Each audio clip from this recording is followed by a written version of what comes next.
Ever feel like, your brain is just juggling way too much information, like you're trying to cram like 10 pounds of knowledge into a 5-pound bag? Uh-huh. Yeah. Well, you're not alone. Today, we're going to take a deep dive into this groundbreaking paper that kind of cracked the code on just how much information our brains can actually handle. Yeah, we're going to explore George A. Miller's 1956 paper, The Magical Number 7, plus or minus 2. Oh, yeah, that one. Even though it's from way back then, it's still like super relevant to understanding why we feel overwhelmed sometimes and what we can actually do about it. Exactly. This paper is like a user manual for our brains. Yeah. Miller found that there are limits to how much information we can process at once, but also like some pretty ingenious workarounds. And the best part is, Yeah. once you understand these limits and workarounds, you can actually use them to your advantage. Ooh, I like that. It's like learning the cheat codes for your own mind. I love that. So before we get to the cheat codes, let's start with the basics. Okay. Miller talks about information in a very specific way. Right. Not just facts and figures, right? Right. Like, what is it? Think of it like this. Information is all about reducing uncertainty. Okay. Imagine you're trying to guess a number between 1 and 10. Okay. Each guess gives you a little bit of information. Uh-huh. The more possibilities there are, the more information you need to narrow it down. Okay, that makes sense. Yeah. So how does this relate to our brains and all the stuff we're trying to remember and process every day? Well, our brains are constantly taking in information from our senses, sights, sounds, smells, and trying to make sense of it all. Okay. It's like our senses are sending signals through a channel, Oh, and that channel has a limited bandwidth. like an internet connection. Yeah, If you try to download too much at once, things slow down or get fuzzy. exactly. And Miller found that this information bandwidth is surprisingly consistent across different senses. Wait, so you're saying there's a limit to how many different smells I can distinguish at once? Yeah. Or how many musical notes I can tell apart? Yes.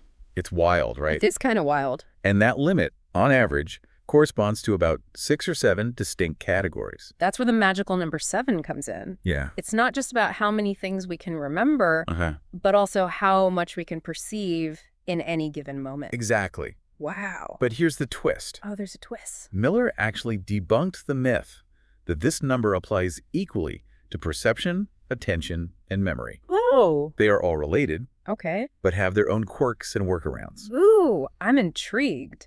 So there are ways to hack these limitations. Yes. Tell me more about these workarounds you mentioned. One of the most powerful tricks our brains use is called chunking. Chunking. Okay. It's like taking a big pile of laundry and sorting it into smaller, manageable baskets. So instead of trying to remember a random string of letters like FBICA, Yeah, I could chunk it into FBI and CIA, exactly. which are already meaningful units in my brain. And Miller found that by grouping information into these larger chunks, we can dramatically increase the amount of information we can process. And remember, Okay.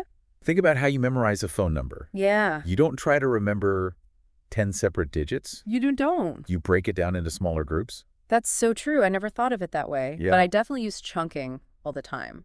So Right. it's like my brain's way of creating shortcuts. And those shortcuts are essential for navigating the information overload we face every day. Okay. But chunking isn't the only trick up our sleeves. Okay. What else is there? We also have this amazing ability to recode information. Recoding. That sounds technical. What does Yeah. that even mean? It's simply taking information and translating it into a format that's easier for our brains to store and retrieve. Uh-huh.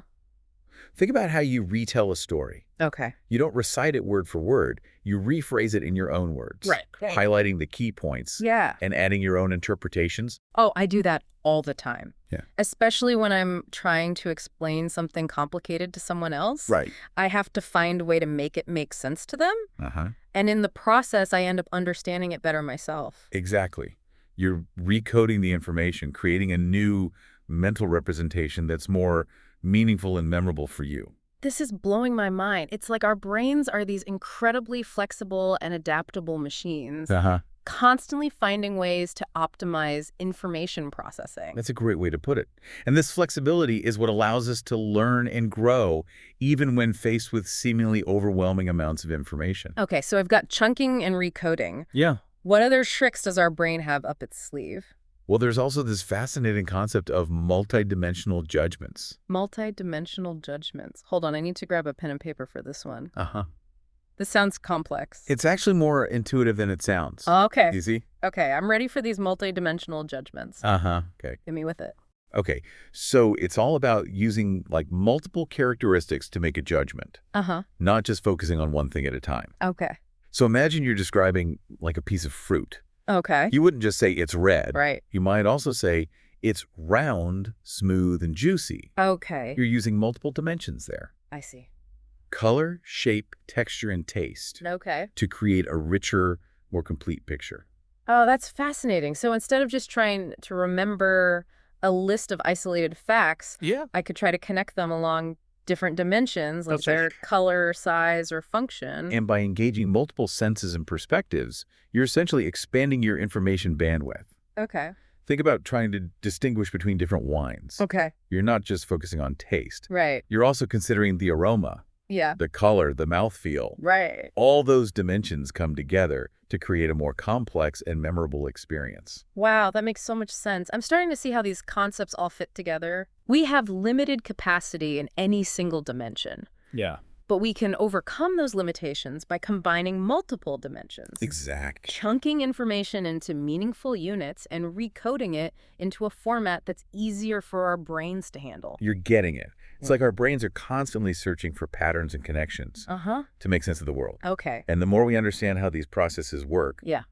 the better we can optimize our own learning and thinking. This is all so empowering. I feel like I'm finally starting to understand why I struggle with certain tasks and how I can use these insights to improve my focus and memory. That's exactly the point.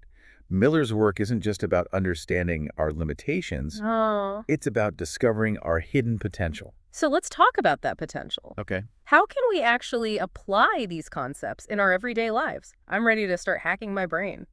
Well, for starters, Mm. become more aware of how you naturally use these techniques. Okay. When you're trying to remember a new person's name, Uh-huh. do you just repeat it over and over? Or do you try to connect it to something meaningful, Yeah, like their face, their profession, or a funny anecdote? definitely the latter. I'm terrible with names, so I have to create these little mental hooks to make them stick. There you go. You're already using recoding and multidimensional thinking. Oh, really? And by becoming more conscious of these strategies, Yeah. you can start to use them more deliberately and effectively. Okay, that's helpful. What about chunking? Any tips for using that superpower? Think about how you organize information Okay. when you're taking notes. Uh-huh. Do you just write down everything in a linear fashion?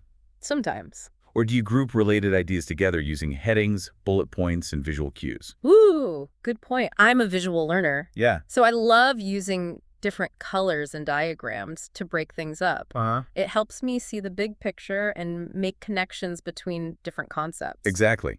You're instinctively using chunking to create a more structured and meaningful representation of the information. This is so cool. I feel like I'm learning a new language for understanding my own mind. That's a great analogy. Huh? And the more fluent you become in this language, Yeah. the more effectively you can communicate with your own brain. So we've talked about chunking, recoding, and multidimensional judgments. Right. Are there any other cognitive superpowers we should know about?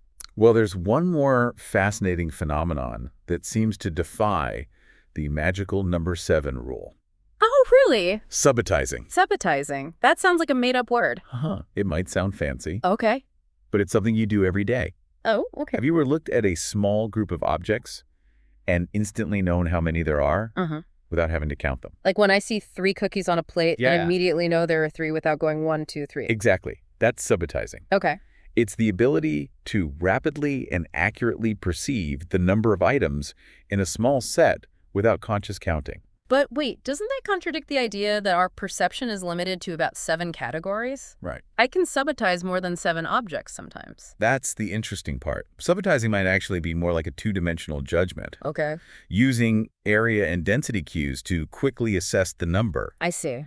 It's like your brain is taking a snapshot of the entire group and processing the information holistically rather than focusing on individual elements. So it's not just a simple counting process. It's a more complex perceptual feat. Right. Our brains are amazing. They are.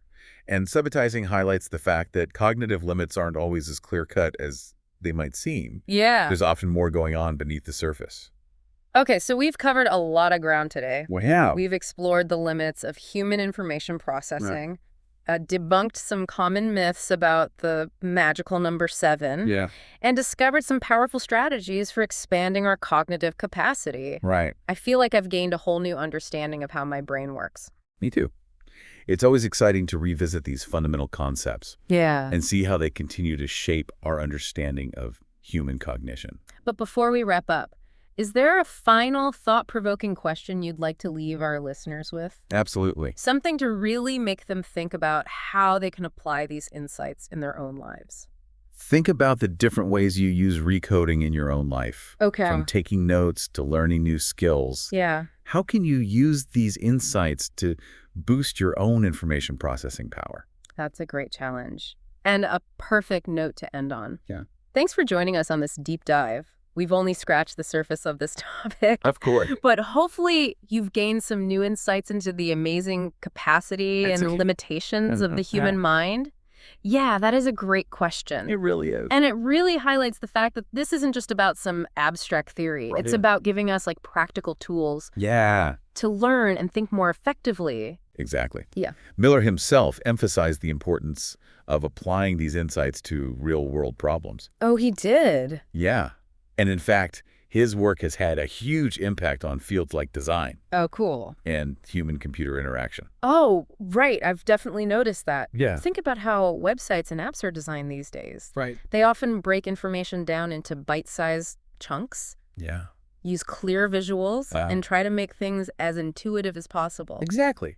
That's all thanks to researchers like Miller, Really? who helped us understand how to design systems that work with our cognitive limitations, Wow.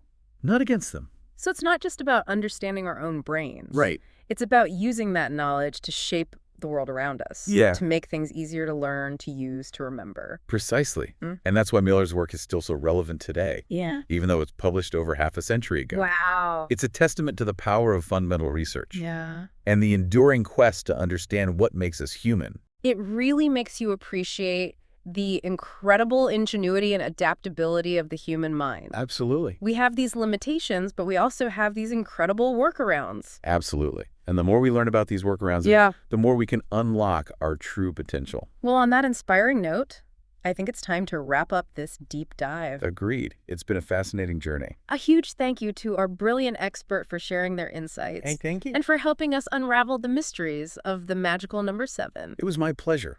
Always happy to geek out about cognitive science. And of course, a big thank you to you, our amazing listeners, for joining us on this intellectual adventure. Yes, thank you. We hope you've learned something new and are feeling inspired to keep exploring the fascinating world of human cognition. It is fascinating. Until next time, keep those brains buzzing. And remember, the next time you feel overwhelmed by information, think about chunking, recoding, and all those other mental superpowers you have at your disposal. You got this.